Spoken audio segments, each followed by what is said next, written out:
ចូលពី3នាក់ដែរយ៉ាងនេះគាត់គុំហើយយើងទៅមើលបន្តទៀត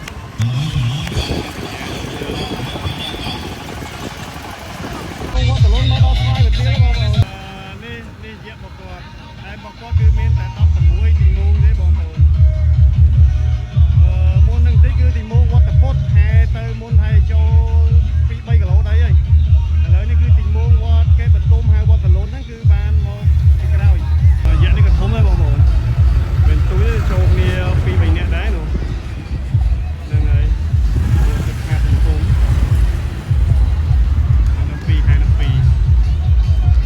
ចឹងសម្រាប់អ្នកប្រយកើតថ្ងៃនេះគឺទីមូងច្រើនណាគាត់សបានកំពុងតែហែឡើងពីកោះភូមិមកវិញពីស្ពានព្រៃជ្រៃឡើងមកវិញវត្តពុតទៅមុនហ្នឹងឥឡូវទៅចុះទៅមួយទៀតនឹងមាន2វត្តទៀតដែលខាងដីទឹកគឺខាងគិនស្វាយគេមកហែដែរនោះនេះចាំទូខាងមកចឹងអ្នកប្រយកើតថ្ងៃនេះគឺទីមូងច្រើនណាហើយប្រាសាទនយោនឹងហែចុះមកវិញពេលល្ងាចចឹងវត្តភូមិគេនៅប្រាសាទនយោគឺអាចថាទីមូងធំហើយវាស្មើអញ្ចឹងជួបទៀតហើយបងប្អូនខាងដែលធ្វើការនេះគឺជួបមុខកៅណាថ្ងៃក៏មានទីមូលហើយចូលចិត្តអត់គាត់តែហែជាថ្ងៃតែទៅដល់គ្នា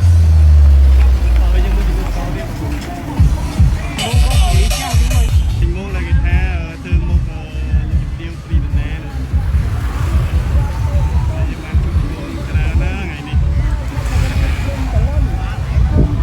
ពីនេះខាងក្រោយគេយកពីនេះ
យើងទៅមើលទីមូង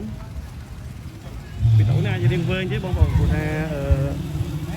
យើងថតតាំងពីដើមទី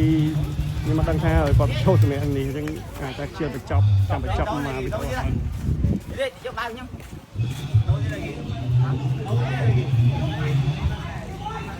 នេះខាងស្នាមជួបខាងស្នាមគាត់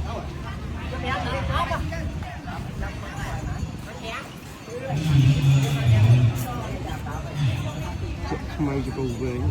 ហើយអត់ជួយលើកខ្លួនហើយនៅវិញហើយស្អាតស្អាតបងប្អូនវត្តនេះមិនដែលចូលមកសិក្សាមែនទេពីវត្តអារាមចេតិយនៅជាប់នៅលបងក៏ការរៀបចំមួយវាស្អាតគឺអត់មានញ៉ៅការពីវត្តស្អាតជាពូមកពីដែរបងនេះចូលពី3នាក់ដែរយ៉ាងនេះគាត់គុំដែរហើយយើងទៅមើលបន្តទៀត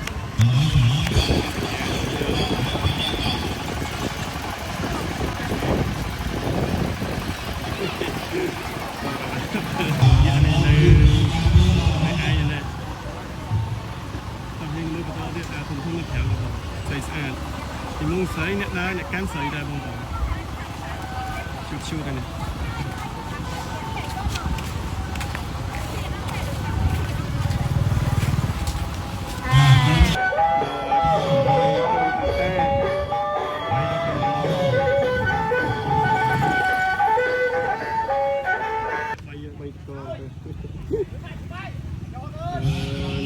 ជាព្រីដំណើរម៉ូតូខុសឡើងទៅនេះដល់មកយ៉ាអាកងនេះនេះ